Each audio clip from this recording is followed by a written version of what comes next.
Chapter 26, Gringotts.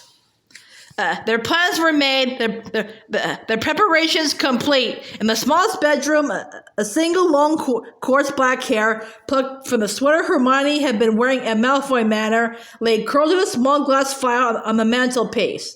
"And you'll be using her actual wand," said Harry, nodding toward the walnut wand, "so I reckon you'll be pretty convincing." Hermione looked frightened that the wand might sting or bite her as she picked it up. "I hate this thing," she said in a low voice. "I really hate it. It feels all wrong. It doesn't work properly for me. It's like a bit of her." Harry could not help but remember how Hermione had dismissed his loathing of the black thorn wand, insisting that he was imagining things when it did not work as well as his own, telling him to simply practice. He chose not to repeat her own advice back to her, however. But even their attempted assault on Gringotts felt like the wrong moment to antagonize her. "It'll probably help you get into character, though," said Ron. "Think what the wand's done." "But that's my point," said Hermione. "This is the one that tortured Neville's mom and dad, and who knows how many other people. This is the one that killed Sirius." Harry had not thought of that. He looked down at the wand and was visited by a brutal urge to snap it, to slice it in half with Gryffindor's sword, which was propped against the wall beside him. "I miss my wand," Hermione said miserably. "I wish Mr. Ollivander could have made me another one, too." Mr. Ollivander had sent Luna a new wand that morning. She was out on the black lawn at that moment, testing its capabilities in the late afternoon sun. Dean, who had lost his wand to the Snatchers, was watching rather gloomily. Harry looked down at the hawthorn wand that had once belonged to Draco Malfoy. He had been surprised but pleased to discover that it worked for him at least as well as Hermione's had done. Remembering what Ollivander had told him of the secret workings of wands, Harry thought he knew what Hermione's problem was.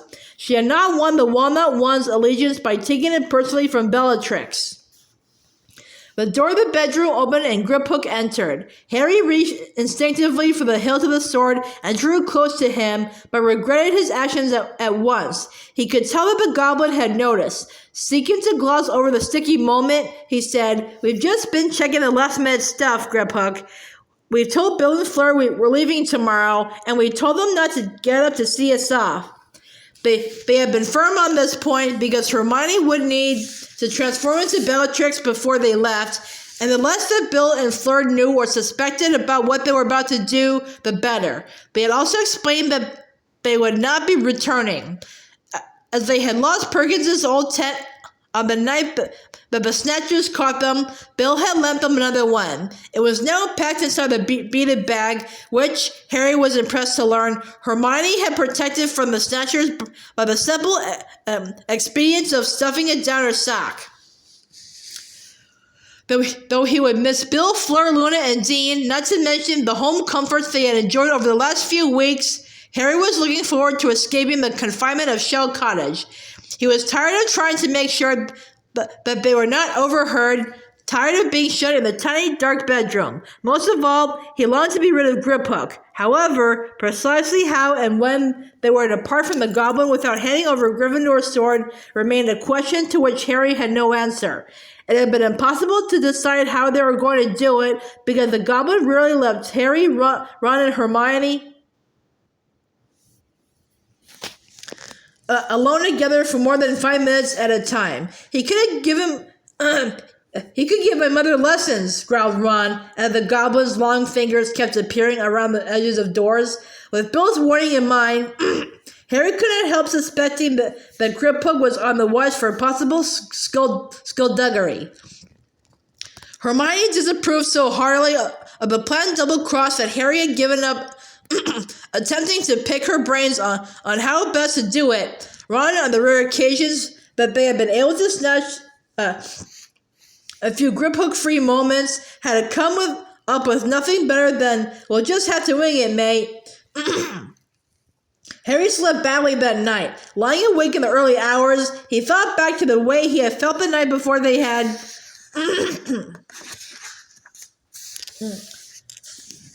infiltrated the Ministry of Magic and remembered a determination, almost an excitement. Now he was experiencing jolts of anxiety, nagging doubts. He could not shake off the fear that it was all going to go wrong. He kept telling himself that their plan was good, that Griphook knew what they were facing, that they were well prepared for all the difficulties they were likely to encounter, yet he still felt uneasy. Once or twice he heard Ron stir and was sure that he too was awake, but they were sharing the same room with Dean, so Harry did not speak. It was a relief when 6 o'clock arrived and they could slip out of their sleeping bags, dressed in the semi-darkness, then creep out into the garden where they were to meet Hermione and Griphook. The dawn was chilly, but there was little wind now that it was May.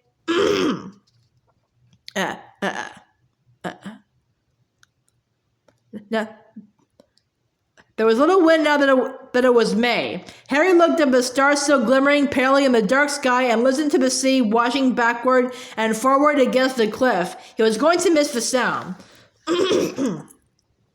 Small green shoots were forcing their way up through the red earth of Dobby's grave now. In a year's time, the mound would be covered in flowers. The white stone that bore the elf's name had already acquired a weathered look. He realized now that they could hardly have laid Dobby to rest in a more beautiful place, but Harry ached with sadness at the think of leaving him behind. Looking down on the grave, he wondered yet again how the elf had known where to come to rescue them. His fingers moved absent-mindedly to the little pouch still strung around his neck, through which he could feel the jagged mirror fragment in which he had been sure he had seen Dumbledore's eye. Then the sound of a door opening made him look around. Bellatrix Lestrange was striding across the lawn toward them, accompanied by Griphook. As she walked, she was tucking a small beaded bag into the inside pocket of another set of the old robes they had taken from Grimmauld Place. Though Harry knew perfectly well that it was really Hermione, he could not suppress a shiver of loathing. She was taller than he was, her long black hair rippling down her back, her heavily lidded eyes disdainful as they rested upon him, but then she spoke, and he heard Hermione through Bellatrix's low voice. She tasted disgusting, worse than Gertie Roots. Okay, Ron, come here so I can do you. Right, but remember, I don't like the beard too long. Oh, for heaven's sake, this isn't about looking handsome. It's not bad, it gets in the way. But I like my nose a bit shorter. Try and do it the way you did last time. Hermione sighed and set to work, muttering under her breath as she transformed various aspects of Ron's appearance. He was to be given a completely fake identity, and they were trusting to the malevolent aura cast by Bellatrix to protect him. Meanwhile, Harry and Griphook were to be concealed under the invisibility cloak. "There," said Hermione. "How's he look, Harry?" It was just possible to discern Ron under his disguise, but only, Harry thought, because he knew him so well. Ron's hair was now long and wavy. He had a thick brown bearded mustache, no freckles, a short broad nose, and heavy eyebrows. "Well, he's not my type, but he'll do," said Harry. "Shall we go then?" All three of them glanced back at Shell Cottage, lying dark and silent under the fading stars, then turned and began to walk toward the point just beyond the boundary wall, where the Fidelius charm stopped working and they would be able to disapparate. Once past the gate, Griphook spoke. "I should climb up now, Harry Potter, I think." Harry bent down and the goblin clambered onto his back, his hands linked in front of Harry's throat. He was not heavy, but Harry disliked the feeling of the goblin and the surprising strength with which he clung on. Hermione pulled the invisibility cloak out of the beaded bag and threw it over them both. "Perfect," she said, bending down to check Harry's feet. "I can't see a thing. Let's go." Harry turned on the spot, with Griphook on his shoulders, concentrating with all his might on the leaky cauldron. Beyond that was the entrance to a Diagon Alley. The goblin clung even tighter as they moved into the compressing darkness, and seconds later, Harry's feet found pavement and he opened his eyes on Charing Cross Road. Muggles bustled past wearing the hangdog expressions of early morning, quite unconscious of the little inn's existence. The bar of the leaky cauldron was nearly deserted. Tom, the stooped and toothless landlord, was polishing glasses behind the bar counter. A couple of warlocks having a muttered conversation in the far corner glanced at Hermione and drooped back into the shadows. Madame Lestrange, murmured Tom, and as Hermione passed, he inclined his head subserviently. Good morning, said Hermione, and as Harry crept past, still carrying Griphook piggyback under the cloak, he saw Tom look surprised. Too polite, Harry whispered in Hermione's ear as they passed out of the inn into the tiny backyard. You need to treat people like they're scum. Okay. Hermione drew out Bellatrix's wand and tapped a brick in the nondescript wall in front of them. At once the bricks began to whirl and spin. A hole appeared in the middle of them, which grew wider and wider, finally forming an archway onto the narrow cobble street that was Diagon Alley. It was quiet, barely time for the shops to open, and there were hardly any shoppers abroad. The crooked cobble street was much alerted now from the bustling place Harry had visited before his first term at Hogwarts so many years before. More shops than ever were boarded up, though several new establishments dedicated to the dark arts had been created since his last visit. Harry's own face glared down at him from posters plastered over many windows, always captioned with the words, Undesirable Number 1. A number of ragged people sat huddled in doorways. He heard them moaning to the few passers-by, pleading for gold, insisting that they were really wizards. One man had a bloody bandage over his eye. As they set off along the street, the beggars glimpsed Hermione. They seemed to melt away before her, drawing hoods over their faces and fleeing as fast as they could. Hermione looked after them curiously until the man with the bloody bandage came staggering right across her path. My children, he bellowed, pointing at her. His voice was cracked, high-pitched. He sounded distraught. Where are my children? What has he done with them? You know, I really, stammered Hermione.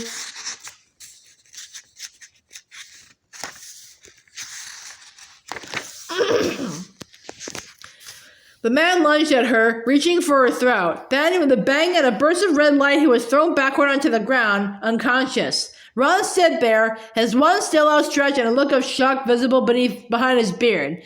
Faces appeared at the windows on either side of the street, while a little knot of prosperous-looking passers-by gathered their robes about them and broke into gentle trots, keen to vacate the scene. Their entrance into Diagon Alley could hardly have been more conspicuous. For a moment, Harry wondered whether it might not be better to leave now and try to think of a different plan. Before they could move or consult one another, however, they heard a cry from behind them. Why, Madame Lestrange! Harry rolled around and Griphook tightened his hold around Harry's neck. A tall, thin wizard with a crown of bushy gray hair and a long, sharp nose was striding toward them. It's Travers, hissed the goblin into Harry's ear, but at that moment Harry could not think who Travers was. Hermione had drawn herself up to her fullest height and said with as much contempt as she could muster, And what do you want? Travers stopped in his tracks, clearly affronted. He's another Death Eater, breathed Griphook, and Harry sidled sideways to repeat the information into Hermione's ear. I merely sought to greet you, said Travers coolly, but if my presence is not welcome... Harry recognized his voice now. Travers was one of the Death Eaters who had been summoned to Xenophilius' house. No, Travers, said Hermione quickly, trying to cover up her mistake. How are you? Well, I confess I am surprised to see you out and about, Bellatrix. Really? Why? Asked Hermione. Well, Travers coughed. I heard that the inhabitants of Malfoy Manor were confined to the house after the escape. Harry willed Hermione to keep her head. If this was true, and Bellatrix was not supposed to be out in public, the Dark Lord forgives those who have served him most faithfully in the past, said Hermione, in a magnificent imitation of Bellatrix's most contemptuous manner. Perhaps your credit is not as good with him as mine is, Travers. But the Death Eater looked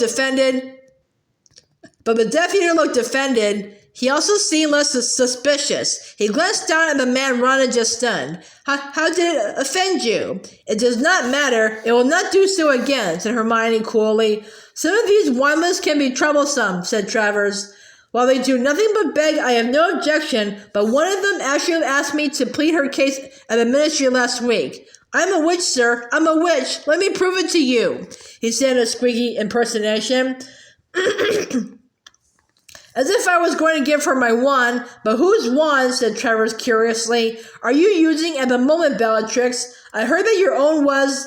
I have my wand here, said Hermione coldly, holding up Bellatrix's wand.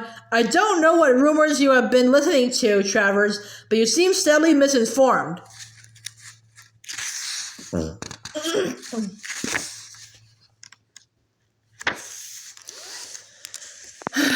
Trevor seemed a little taken aback at that, and he turned instead to Ron. Who is your friend? I didn't recognize him.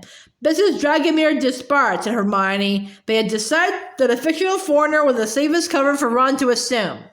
He speaks very little English, but he is in sympathy with the Dark Lord's aims. He has traveled here from Transylvania to see our new regime. Indeed? How do you do, Dragomir? How you? Said Ron, holding out his hand. Travers extended 2 fingers and shook Ron's hand as though frightened of dirtying himself. So it brings you and your sympathetic friend to Diagon Alley this early, asked Travers. I need to visit Gringotts, said Hermione. Alas, I also, said Travers.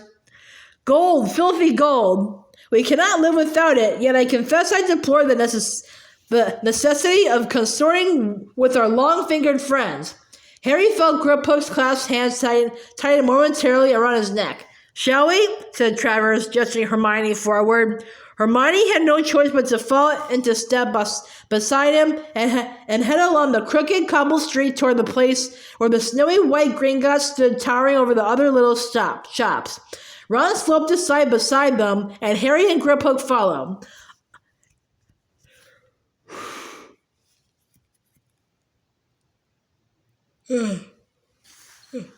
A watchful Death Eater was the very last thing they needed, and the worst of it was, with Travers marching at what he believed to be Bellatrix's side, there was no means for Harry to communicate with Hermione or Ron. All too soon they arrived at the foot of the marble steps leading up to the great bronze doors. As Griphook had already warned them, the livery goblins who usually find the entrance had been replaced by 2 wizards, both of whom were clutching the long thin golden rods. Probity probes, sighed Travers theatrically. So crude, but effective. And he set off up the steps, nodding left and right to the wizards, who raised the golden rods and passed them up and down his body. The probes, Harry knew, detected spells of concealment and hidden magical objects. Knowing that he had only seconds, Harry pointed Draco's wand at each of the guards in turn and murmured, "Confundo," twice. Unnoticed by Travers, who was looking through the bronze doors at the inner hall, each of the guards gave a little start as the spells hit them. Hermione's long black hair rippled behind her as she climbed the steps. "One moment, madam," said a guard, raising his probe. "But you've just done that," said Hermione in Bellatrix's commanding, arrogant voice. Travers looked around, eyebrows raised. The guard was confused. He stared down at the thin golden probe and then at his companion, who said in a slightly dazed voice, "Yeah, you just checked them, Marius." Hermione swept forward, Ron by her side, Harry and Griphook trotting invisibly behind them. Harry glanced back as they crossed the threshold. The wizards were both scratching their heads. 2 goblins stood before the inner doors, which were made of silver and which carried the poem warning of dire retribution to potential thieves. Harry looked up at it, and all of a sudden a nice sharp memory came to him. Standing on this very spot on the day that he had turned 11, the most wonderful birthday of his life, and Hagrid standing beside him saying, "Like I said, you'd be mad to try and rob it." Gringotts had seemed a place of wonder that day, the enchanted repository of a trove of gold he had never known he possessed. And never for an instant could he have dreamed that he would return to steal, but within seconds they were standing in the vast marble hall of the bank. The long counter was manned by goblins sitting on high stools, serving the first customers of the day. Hermione, Ron, and Travers headed toward an old goblin who was examining a thick gold coin through an eyeglass. Hermione allowed Travers to step ahead of her on the pretext of explaining features of the hall to Ron. The goblin tossed the coin he was holding aside, said to nobody in particular, Leprechaun, and then greeted Travers, who passed over a tiny golden key, which was examined and given back to him. Hermione stepped forward. Madame Lestrange, said the goblin, evidently startled. Dear me, how may I help you today? I wish to enter my vault, said Hermione.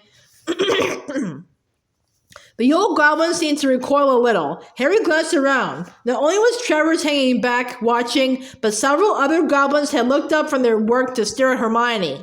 You have identification? Asked the goblin. Identification? I have never been asked for identification before, said Hermione. They know, whispered Griphook in Harry's ear. They must have been warned.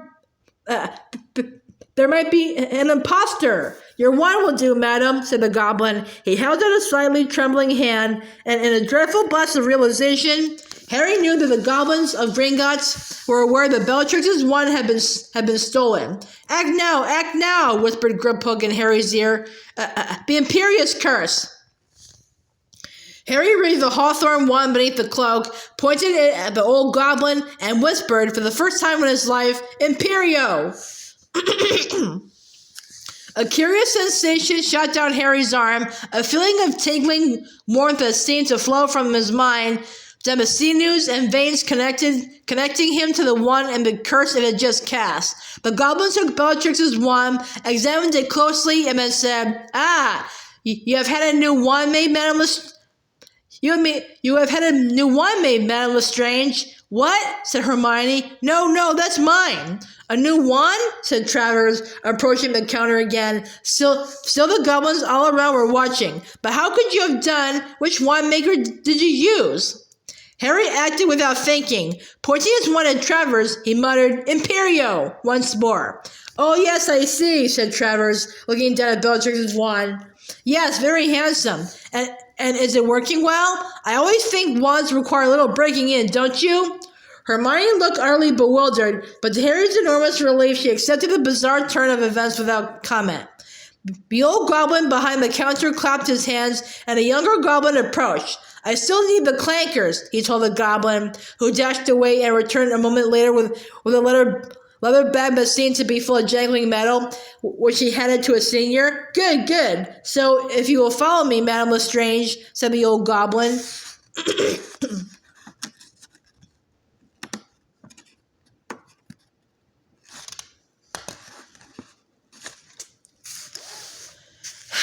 Hopping down off his stool and vanishing from sight, I shall take you to your vault. He appeared around the end of the counter, jogging happily toward them, the contents of the leather bag still jingling. Trevor was now standing quite still with his mouth hanging wide open. Ron was drawing attention to this odd phenomenon by regarding Travers with confusion. Wait, Bogrod! Another goblin came scurrying around the corner. We have instructions, he said with a bow to Hermione. Forgive me, madam, but there have been special orders regarding the vault of Lestrange. He whispered urgently in Bogrod's ear, but the imperious goblin shook him off. I am aware of the instructions. Madame Lestrange wishes to visit her vault. Very old family, old clients, this way, please. And, still clanking, he hurried toward one of the many doors leading off the hall. Harry looked back at Travers, who was still rooted to the spot looking abnormally vacant, and made his decision. With a flick of his wand, he made Travers come with them, walking meekly into their wake as they reached the door and passed into the rough stone passageway beyond, which was lit with flaming torches. We're in trouble, they suspect, said Harry, as the door slammed behind them and he pulled off the invisibility cloak. Griphook jumped down from his shoulders. Neither Travers nor Bogrod showed the slightest surprise at the sudden appearance of Harry Potter in their midst. They're imperious, he added, in response to Hermione and Ron's confused queries about Travers and Bogrod, who were both now standing there looking blank. I don't think I did it strongly enough. I don't know. And another memory darted through his mind of the real Bellatrix Lestrange shrieking at him when he had first tried to use an unforgivable curse. You need to meet them, Potter. What do we do? Asked Ron. Shall we get out now while we can? If we can, said Hermione, looking back toward the door into the main hall, beyond which who knew what was happening. We've got this far. I say we go on, said Harry. Good, said Griphook. So, we need Bogrod to control the cart. I no longer have the authority, but there will not be room for the wizard. Harry pointed his wand at Travers. Imperio! The wizard turned and set off along the dark track at a smart pace. What are you making him do? Hide, said Harry, as he pointed his wand at Bogrod, who whistled to summon a little cart that came trundling along the tracks toward them out of the darkness. Harry was sure he could hear shouting behind them in the main hall as they all clambered into it. Bogrod in front with Griphook, Harry, Ron, and Hermione crammed together in the back. With a jerk, the cart moved off, gathering speed. They hurled past Travers, who was wriggling into a crack in the wall. Then the cart began twisting and turning through the labyrinthine passages, sloping downward all the time. Harry could not hear anything over the rattling of the cart on the tracks. His hair flew behind him as they swerved between stalactites, flying ever deeper into the earth, but he kept glancing back. They might as well have left enormous footprints behind them. The more he thought about it, the more foolish it seemed to have disguised Hermione as Bellatrix, to have brought along Bellatrix's wand when the Death Eaters knew who had stolen it.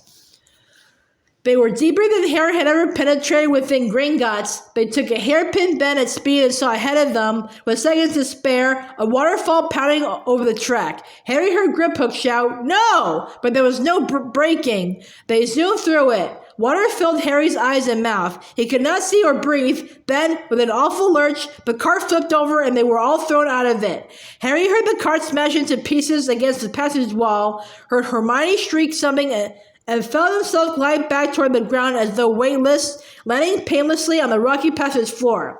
Cushioning charm, Hermione spluttered as Ron pulled her to her feet, but to Harry's horror, he saw that she was no longer Bellatrix. Instead, she stood there in overlarge robes, sopping wet and completely herself. Ron was red-haired and beardless again.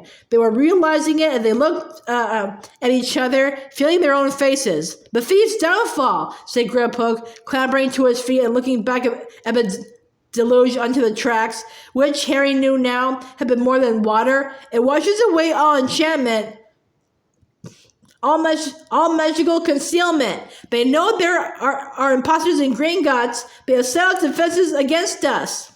Harry saw Hermione checking that she still had the beaded bag, and hurriedly thrust his own hand under his jacket to make sure he had not lost the invisibility cloak. But he turned to see Bogrod shaking his head in bewilderment. The thief's downfall seemed to have lifted the imperious curse. "We need him," said Griphook. "We can't enter the vault without a Gringotts goblin, and we need the clankers." "Imperio," Harry said again, his voice echoed through the stone passage as he felt again the sense of heady control that flowed from him from brain to wand. Bogrod submitted once more to his will, his befuddled expression changing to one of polite indifference as Ron hurried to pick up the leather bag of metal tools. "Harry, I think I can hear people coming," said Hermione, and she pointed Bellatrix's wand at the waterfall and cried, "Protego!" They saw the shield charm break the flow of enchanted water as it flew up the passageway. "Good thinking," said Harry. "Lead the way, Griphook." "How are we going to get out again?" Ron asked as they hurried on foot into the darkness after the goblin, Bogrod panting in their wake like an old hog. "Let's worry about that when we have to," said Harry. He was trying to listen. He thought he could hear something clanking and moving around nearby. "Griphook, how much farther?" "Not far, Harry Potter, not far."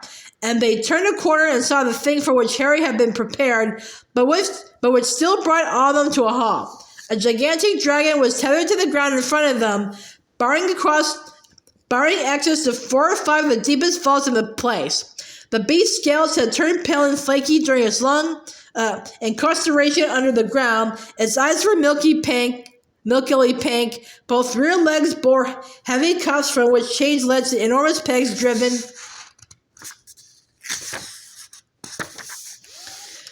deep into the rocky floor. Its great spiked wings folded close to its body would have filled the chamber if it spread them, and when it turned its ugly head toward them, it roared with a noise that made the rock tremble, opened its mouth, and spat a jet of fire that sent them running back up a passageway. It is partially blind, panted Griphook, but even more savage for that. However, we have the means to control it, and has learned what to expect when the clankers come. Give them to me.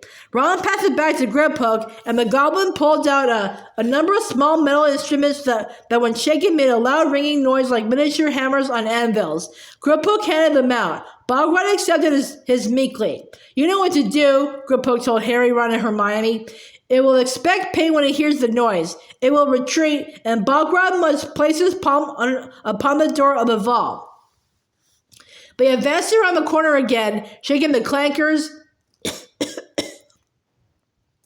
and the noise echoed off the rocky walls, grossly magnified, till the inside of Harry's skull seemed to vibrate with a din. The dragon let out another hoarse roar, then retreated. Harry could see it trembling, and as they drew nearer, he saw the scars made by vicious slashes across its face, and guessed that it had been taught to fear hot swords when it heard the sound of the clankers.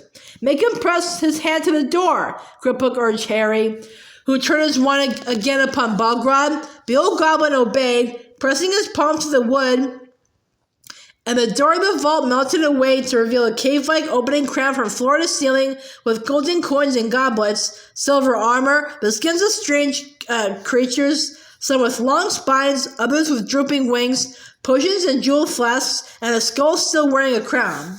Search fast, said Harry, and they all hurried inside the vault. He had described Hufflepuff's cup to Ron and Hermione, but if it was the other, unknown Horcrux that resided in this vault, he did not know what it looked like. He barely had time to glance around, however, before there was a muffled clunk from behind them. The door had reappeared, sealing them inside the vault, and they were plunged into total darkness. No matter, Bograt will be able to release us, said Griphook, as Ron gave a shout of surprise. Light your wands, can't you? And hurry, we have very little time. Lumos! Harry shone his lit wand around the vault. Its beam fell upon glittering jewels. He saw the fake sword of Gryffindor lying on a high shelf amongst a jumble of chains. Ron and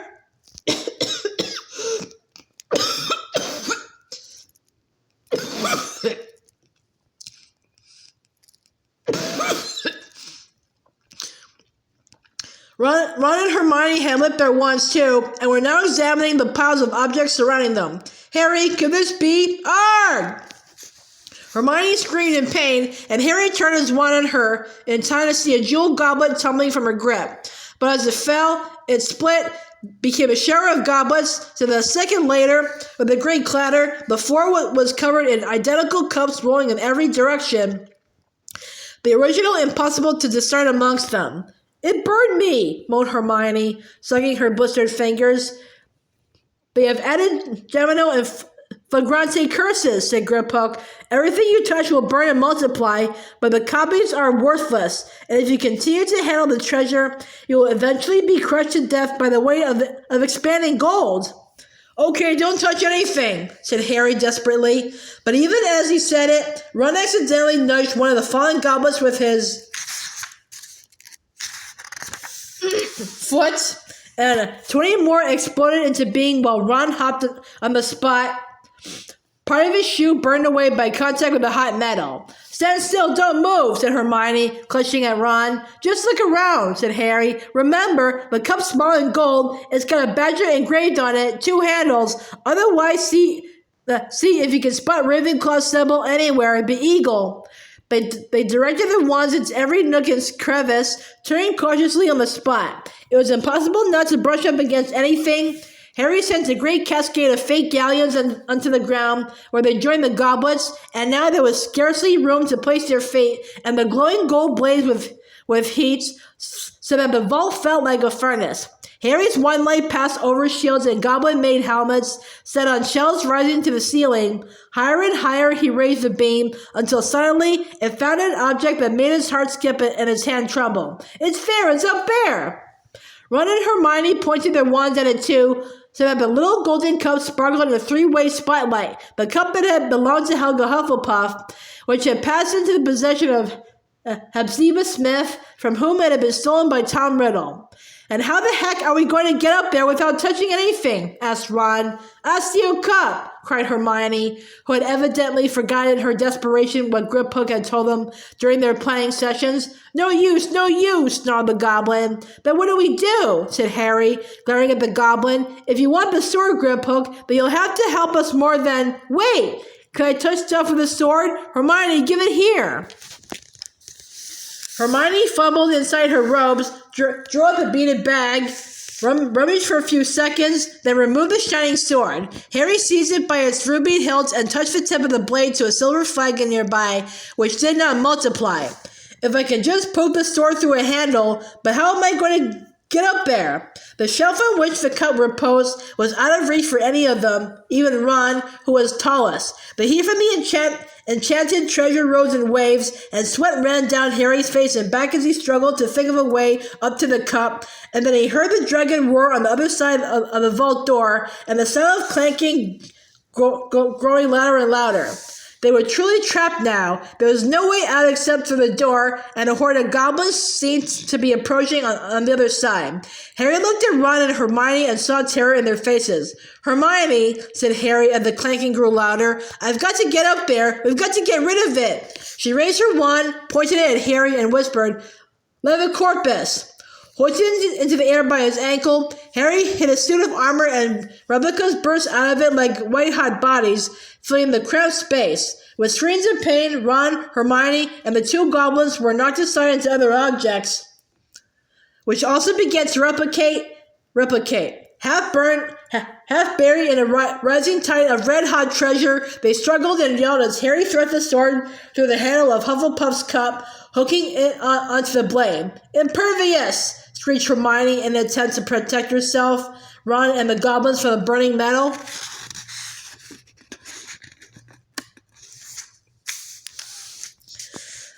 But the worst scream yet made Harry look down. Ron and Hermione were waist-deep in treasure, struggling to keep Bogrod from slipping beneath the rising tide, but Griphook had sunk out of sight, and nothing but the tips of a few long fingers were left in view. Harry seized Griphook's fingers and pulled. The blistered goblin emerged by degrees, howling. Libero Corpus! Yelled Harry, and with a crash he and Griphook landed on the surface of the swaying treasure, and the sword flew out of Harry's hand. Get it! Harry yelled, fighting the pain of the hot metal on his skin as Griphook clambered onto his shoulders again, determined to avoid the swelling mass of red-hot objects. Where's the sword? It had the cup on it. The clanking on the other side of the door was growing deafening. It was too late. There! It was Griphook who had seen it, and Griphook who lunged, and in that instant, Harry knew that the goblin had never expected them to keep their word. One hand holding tightly to a fistful of Harry's hair to make sure he did not fall into the heaving sea of burning gold, Griphook seized the hilt of the sword and swung it high out of Harry's reach. The tiny golden cup, skewered by the handle on the sword's blade, was flung into the air, the goblin still astride him. Harry dived and caught it, and although he could feel it scalding his flesh, he did not relinquish it. Even when countless Hufflepuff cups burst from his fist, raining down upon him at the entrance of the vault opened up again, and he found himself sliding uncontrollably on an expanding avalanche of fiery gold and silver that bore him, Ron, and Hermione into the outer chamber. Hardly aware of the pain from the burns covering his body, and still borne along on the swell of replicating treasure, Harry shoved the cup into his pocket and reached up to retrieve the sword, but Griphook was gone. Sliding from Harry's shoulders the moment he could, he had sprinted for cover amongst the surrounding goblins, brandishing the sword and crying, Thieves! Thieves! Help! Thieves! He vanished into the midst advancing crowd, all of whom were holding daggers and who accepted him without question. Slipping on the hot metal, Harry struggled to his feet and knew that the only way out was through. "Stupefy!" he bellowed, and Ron and Hermione joined in. Jets of red light flew into the crowd of goblins, and some toppled over, but others advanced, and Harry saw several wizard guards running around the corner. The tethered dragon let out a roar, and a gush of flame flew over the goblins. The wizards fled, doubled up, back the way they had come, and inspiration, or madness, came to Harry. Pointing his wand at the thick cuffs chained the beast to the floor, he yelled, "Relatio!" The cuffs broke open with loud bangs. "This way!" Harry yelled, and still shooting stunning spells at the advancing goblins, he sprinted toward the blind dragon. Harry, what are you doing?" cried Hermione. "Get up! Climb up! Come on!" The dragon had not realized that it was free. Harry's foot found the crook of its hind leg, and he pulled himself up onto its back. The scales were hard as steel. It did not even seem to feel him. He stretched out an arm. Hermione hoisted herself up. Ron climbed on behind them, and a second later, the dragon became aware that it was untethered. With a roar, it reared. Harry dug in his knees, clutching as tightly as he could to the jagged scales, and the wings opened, knocking the shrieking goblins aside like skittles, and it soared into the air. Harry, Ron, and Hermione, flat on its back, scraped against the ceiling as it dived toward the passage opening, while the pursuing goblins hurled daggers that glanced off its flanks. "We'll never get out, it's too big!" Hermione screamed, but the dragon opened its mouth and belched flame again, blasting the tunnel, whose floors and ceiling cracked and crumbled. By sheer force, the dragon clawed and fought its way through. Harry's eyes were shut tight against the heat and dust. Deafened by the crashing of rock and the dragon's roars, he could only cling to its back, expecting to be shaken off at any moment, but he heard Hermione yelling, "Defodio!" She was helping the dragon enlarge the passageway, carving out the ceiling as it struggled upward toward the fresher air, away from the shrieking and clanking goblins. Harry and Ron copied her, blasting the ceiling apart with more gouging spells. They passed the underground lake, and the great crawling, snarling beast seemed to sense freedom and space ahead of it, and behind them the passage was full of the dragon's thrashing spiked tail, of great lumps of rock, gigantic fractured stalactites, and the clanking of the goblins seemed to be growing more muffled, while ahead the dragon's fire kept their progress clear. And then at last, by the combined force of their spells and the dragon's brute strength, they had blasted their way out of the passage into the marble hallway. Goblins and wizards shrieked and ran for cover, and finally, the dragon had room to stretch its wings. Turning its horned head toward the cool outside air it could smell beyond the entrance, it took off, and with Harry, Ron, and Hermione still clinging to its back, it forced its way through the metal doors, leaving them buckled and hanging from their hinges as it staggered into Diagon Alley and launched itself into the sky.